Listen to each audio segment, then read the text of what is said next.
Bismillahirrahmanirrahim. Assalamualaikum warahmatullahi wabarakatuh. Alhamdulillahirabbil alamin wassalatu wassalamu ala asrofil anbiya'i wal mursalin wa ala alihi wa ashabihi ajma'in. Asyhadu an la ilaha illallah wahdahu la syarikalah wa asyhadu anna Muhammadan abduhu wa rasuluh. Amma ba'd.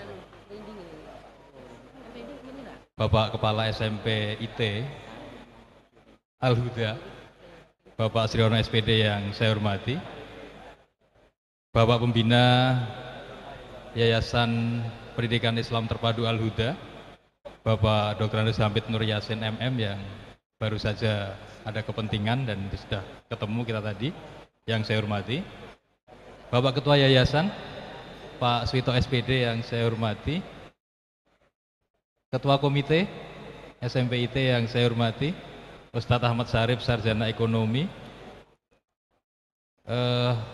Mudir PPIT, ya, Ustadz Adi Swito SAG yang saya hormati, Kepala SMA IT yang saya hormati, Kepala SMK IT, Kepala SD IT se-Wonogiri ya, yang saat ini hadir yang saya hormati, para Ustadz, Ustadzah, guru dan staf di SMP IT yang saya hormati, kemudian Bapak Ibu ya, Bapak Ibu wali murid SMP IT yang saya hormati, dan tentunya anak-anak siswa-siswi SMP IT yang sebentar lagi akan diumumkan kelulusannya ya, insya Allah tanggal 8 ya, dan mudah-mudahan nanti lulus semua, yang saya cintai, yang saya banggakan.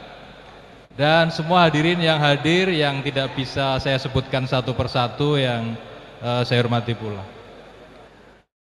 Bapak Ibu sekalian, pertama kali saya memohonkan maaf bahwasanya Bapak Kepala Dinas Pak Dr. Andes Rianto MM hari ini tidak bisa hadir secara pribadi di sini karena bersamaan dengan agenda yang lain, dan kemarin menugaskan kepada saya untuk mewakilinya pada kegiatan ini. Jadi yang pertama saya mengucapkan terima kasih undangan dari SMP IT ini, dan beliau menyampaikan salam untuk panjenengan semua dan selamat ya pada hari ini bisa melaksanakan akhir usanah untuk angkatan yang ke-15. Bapak Ibu sekalian, saya tidak lama di sini ya karena saya yakin agendanya masih banyak. Tapi saya hanya ingin menyampaikan yang pertama bahwa kita tahu bahwa pendidikan saat ini adalah kebutuhan, bukan saat ini saja ya. Tapi pendidikan itu adalah suatu kebutuhan bagi kita semua. Dan sekarang sudah menjadi kebutuhan primer sekarang ini. Kemudian Bapak Ibu sekalian, ketika kebutuhan menjadi kebutuhan, maka tentunya mendidik itu adalah suatu kewajiban. Nah, Bapak Ibu sekalian,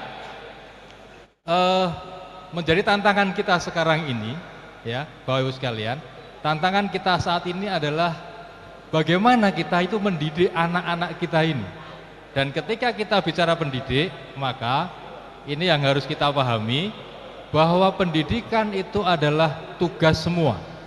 Pendidikan bukan hanya tugas sekolah saja. Jadi kadang-kadang orang tua, orang tua itu ketika anaknya sudah di sekolah, apalagi sudah mondok gitu, seolah-olah udah kita pasrahkan aja pada sekolah. Padahal tanggung jawab pendidikan itu tetap ada tripusat pendidikan. Ada di keluarga, ada sekolah dan masyarakat. Jadi sekolah ini adalah bagian saja dari pendidikan itu. Bapak Ibu sekalian, dan di era sekarang mendidik itu bukanlah pekerjaan yang mudah ya. Mendidik bukan pekerjaan yang mudah, apalagi era sekarang ini. Para ahli menyebut sekarang ini adalah eranya era VUCA, VUCA ya. Jadi VUCA itu kan ada 4 tadi ya. Sekarang ini era kita adalah era yang pertama volatility, volatile ya. Itu apa artinya? Sekarang ini dunia berubah dengan cepat ya. Tak terduga. Kita sulit memprediksi apa yang terjadi. Itu sekarang. Nah, Sekarang sudah kita lihat ya. Sekarang ini kalau kita lihat, sekarang ini sudah nggak ada ojek-ojek di pangkalan, kan nggak ada. Adanya tukang ojek pengkolan kan sekarang ada ya. Ya, jadi sekarang sudah nggak ada. Yang ada adalah tukang ojek yang sekarang helmnya helm ada Grab, ada Gojek, ada apa segala macam itu. Ini dunia. Kemudian kita lihat sekarang toko-toko mall itu sekarang kan sudah mulai sepi karena ada belanja online dan sebagainya. Sehingga ini perubahan-perubahan semacam ini yang tentunya di era digital ini guru, pendidik itu harus juga menyesuaikan dengan kondisi yang ada. Sehingga saya kira sebuah sekolah, sebuah komunitas sekolah, pendidik itu harus punya visi yang jelas. Dan saya kira YPIT, SMPIT sudah punya visi, karena itulah yang akan dicapai bersama-sama. Sehingga ketika hal semacam ini, maka seorang guru juga harus bagaimana menerapkan materi pembelajaran itu materi yang kontekstual. Dan saya kira kita percaya dengan SMPIT yang tadi akreditasi. Jadi akreditasi itu kan penilaian yang dilakukan oleh lembaga yang independen yang di luar, oleh asesor, dan itu memang tidak bisa ya dia independen, artinya nggak bisa dipengaruhi. Mbok kenal karo kepala sekolah, mbok kenal karo gurune, karena dia punya instrumen-instrumen yang jelas, dan itu online dan dengan dibuktikan oleh daya dukung. Sehingga ketika 95 ya tepuk tangan lah ini untuk SMPIT Al-Huda ini, luar biasa. Dan PR berikutnya memang bagaimana mempertahankan dan juga meningkatkan. Artinya skor maksimalnya kan 100 ya. Jadi masih ada lagi. Ini silahkan nanti di tahun-tahun yang akan datang. Dan akreditasi sekarang itu tidak hanya melihat fisiknya, tapi bagaimana 8 standar itu, termasuk standar pendidikan dan tenaga kependidikannya. Termasuk salah satunya bagaimana memanfaatkan sekarang ini Kementerian Pendidikan dan Kebudayaan punya yang namanya platform Merdeka Mengajar. Sejauh mana pemanfaatan itu oleh pendidik dan tenaga kependidikan, juga itu ada skor di dalam akreditasi, karena ngeling antara data pokok pendidikan kita dengan dengan akreditasi, termasuk bagaimana penggunaan anggaran dan sebagainya, itu juga menjadi bagian dari instrumen akreditasi. Itu yang pertama tadi ya. Jadi ada 4, saya sedikit aja ini. Yang kedua adalah uncertainty, yaitu masa kini yang tidak jelas ya. Artinya sekarang ini kita nggak jelas, apalagi masa depan kan gitu. Sehingga sekali lagi semua sulit diprediksi. Sehingga seorang pendidik ini juga harus menjadi pengajar yang mampu menjadi fasilitator. Jadi sekarang ini Bapak Ibu sekalian, sumber belajar itu kan di mana-mana. Saya punya pengalaman waktu itu, ketika saya masih kuliah gitu. Ketika saya masih kuliah, kemudian saya menjadi guru privat.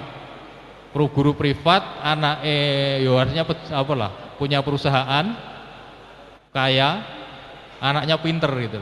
Ketika saya ngeles privat itu, dia sudah materinya sudah bisa semua. Kadang-kadang dia hanya butuh curhat saja, dan saya tinggal memotivasi saja. Bayangkan pada waktu itu anak usia SD kelas 5 waktu itu hafal Presiden Amerika dari pertama sampai dengan yang terakhir, dari partainya apa, wakilnya siapa, kompetitornya siapa ketika mencalonkan diri itu anak. Sehingga bisa jadi saat ini kita guru, bisa jadi ya dalam hal pengetahuan, bisa jadi mungkin karena sumber belajar yang banyak ya, kita bisa jadi anak-anak sebenarnya sudah tahu kan gitu. Anak-anak kadang-kadang sudah tahu, tapi bagaimana peran guru pun tidak bisa dilepaskan, karena guru tadi adalah seorang fasilitator, seorang motivator yang mengarahkan. Dan tentunya yang paling penting adalah bagaimana sekolah ini bisa membentuk karakter. Dan saya yakin keunggulan SMPIT adalah pembentukan karakter ini, karena kurikulum nasionalnya sudah ada, tinggal ditambahkan dan yang ada kurikulum di pondoknya gitu. Bapak Ibu sekalian, itu yang kedua. Yang ketiga adalah complexity. Jadi complexity itu ya apa ya? Lingkungan kita yang dinamis sehingga semua itu saling terkait ya. Saling keterkaitan antara yang satu dengan yang lain, yang kadang-kadang kita malah jadi bingung gitu. Sehingga yang penting Bapak Ibu, ketika hal seperti itu maka guru pun juga harus bisa memberikan respon ya. Bagaimana mengatasi permasalahan-permasalahan itu. Artinya ya dunia sekarang semacam ini, sehingga menjadi tanggung jawab guru, kepala sekolah dan stakeholder pendidikan untuk bisa menyelesaikan itu semua. Kemudian Bapak Ibu, tadi VUK yang keempat adalah ambiguity, ambigu ya. Ambigu itu kalau di sini dikatakan kurangnya kejelasan sudut pandang ya, yang banyak sehingga menimbulkan kebingungan. Informasi kita ini kan mana sih informasi yang benar kan gitu ya, apalagi dengan era media sosial seperti sekarang ini, sehingga nampaknya ambigu ini pasti terjadi di kita, sehingga guru pendidik itu harus bisa memberikan jalan keluar ya, atau memberikan solusi ataupun memberikan jalan keluar dari permasalahan-permasalahan yang dihadapi saat ini. Nah, Bapak Ibu sekalian yang saya hormati, inilah kondisi saat ini, yang kondisi saat ini harus dijawab oleh Bapak Ibu guru, dijawab oleh orang tua, dijawab oleh masyarakat. Artinya ini terjadi dan kita nggak bisa menghindari. Ketika kita bicara gadget, nggak bisa menghindari. Bisa jadi anak-anak itu maaf di pondok mungkin nggak ada gadget. Tapi coba lihatlah ketika di rumah, Bapak Ibu di rumah masih awan sampai malam ya, itu ya, betul ya? Iya, iya kan? Ya mungkin di pondok bisa, tapi ketika sudah pulang di rumah, yang dicari pertama adalah gadgetnya, HP-nya. Makan aja pakai HP. Di sini ada headsetnya gitu. Anak-anak begitu nggak kalau di rumah? Enggak ya? Enggak. Enggak ya? Enggak beda apa ya? Ya alhamdulillah kalau enggak. Tapi yang mau saya katakan adalah kita nggak bisa lepas dari itu sekarang. Ustadz Sarif itu nek HP-ne carry itu mending istrine sing carry tiba HP-ne sing carry gitu ya. Karena emang ya semua ada di genggaman sekarang ini. Semua ada di genggaman. Sehingga sekali lagi itu tidak harus kita hindari, tapi bagaimana kita bijak untuk menggunakan itu. Teknologi itu jelas adalah bagaimana memudahkan. Tapi sekali lagi teknologi itu ibarat pisau bermata dua. Ya satunya memang ketika kita bisa pergunakan hal yang positif pasti akan membantu kita, tapi kalau kita salah menggunakan yaitu akan melukai kita. Bapak Ibu yang saya hormati, saya kira ini dari tantangan VUK ini tentunya pemerintah sudah mengantisipasinya. Salah satunya adalah apa? Dengan penerapan kurikulum merdeka. Yang tadi SMPIT kurikulum 13 ya, tapi memang sudah rasa merdeka. Toh kalau kita lihat pedoman pembelajaran dan asesmennya sama. Karena yang kita gunakan adalah standarnya sama, standar proses, standar penilaian itu sama antara kurikulum 13 dan kurikulum merdeka. Sehingga monggo program-program pemerintah silahkan untuk disambut. Bapak Ibu, kalau sekarang ada program guru penggerak, terima kasih, ini SMPIT ada yang sudah lulus guru penggerak ada ya, ada 6 ya. Jadi guru penggerak itu kan programnya kementerian dalam rangka menyiapkan pemimpin pembelajaran yang transformatif ya. Jadi dia sudah disiapkan untuk menjadi kepala sekolah, bahkan menjadi pengawas. Jadi kemarin itu kan ada uji kompetensi alih jabatan guru menjadi pengawas. Jadi dari lulusan guru penggerak itu bisa jadi pengawas. Lulus uji kompetensi, kemudian pemerintah daerah membutuhkan, dia layak menjadi pengawas. Artinya bisa jadi baru guru langsung jadi pengawas kan gitu. Sehingga monggo nanti SMPIT juga saya kira asetnya beberapa yang sudah jadi guru penggerak nanti bisa menjadi referensi Pak pembina yayasan ya, untuk menentukan kepala sekolahnya. Ya syukur-syukur sebelum kepala sekolah itu ya wis guru penggerak, itu nanti akan lebih baik. Meskipun karena regulasinya begitu ya, regulasinya memang kepala sekolah itu berasal dari guru penggerak, dan regulasi itu kan berlaku sama untuk sekolah negeri maupun sekolah yang diselenggarakan oleh masyarakat kan begitu.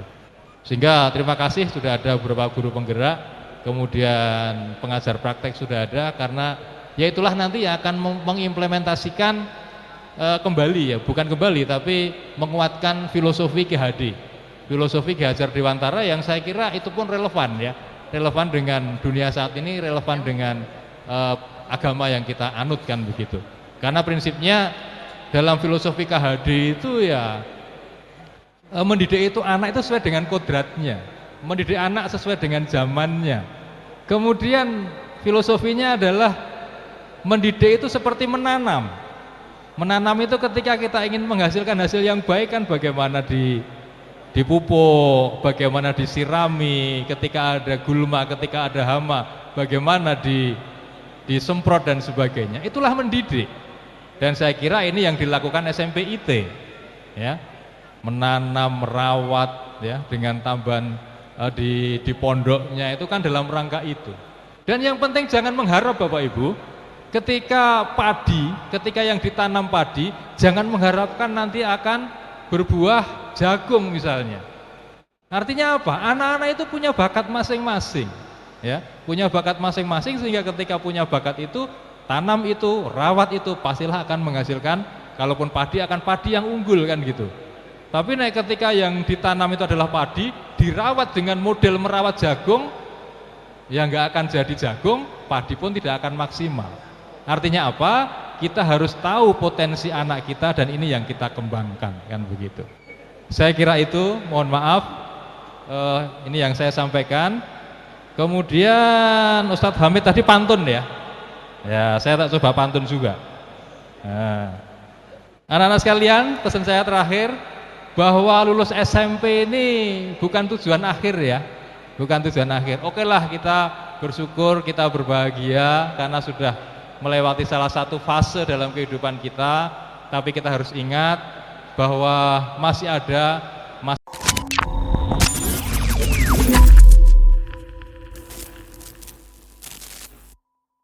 depan yang harus penjenengan, yang harus Anda gapai semuanya. Makanya pantun ini khusus untuk anak-anak gitu ya. Oke, satu pantun. Di puncak gunung ada perunggu. Cakep. Saat dicari tidak ketemu. Masa depan sedang menunggu anak yang berprestasi penuh ilmu. Billahi taufiq wal hidayah. Wassalamualaikum warahmatullahi wabarakatuh.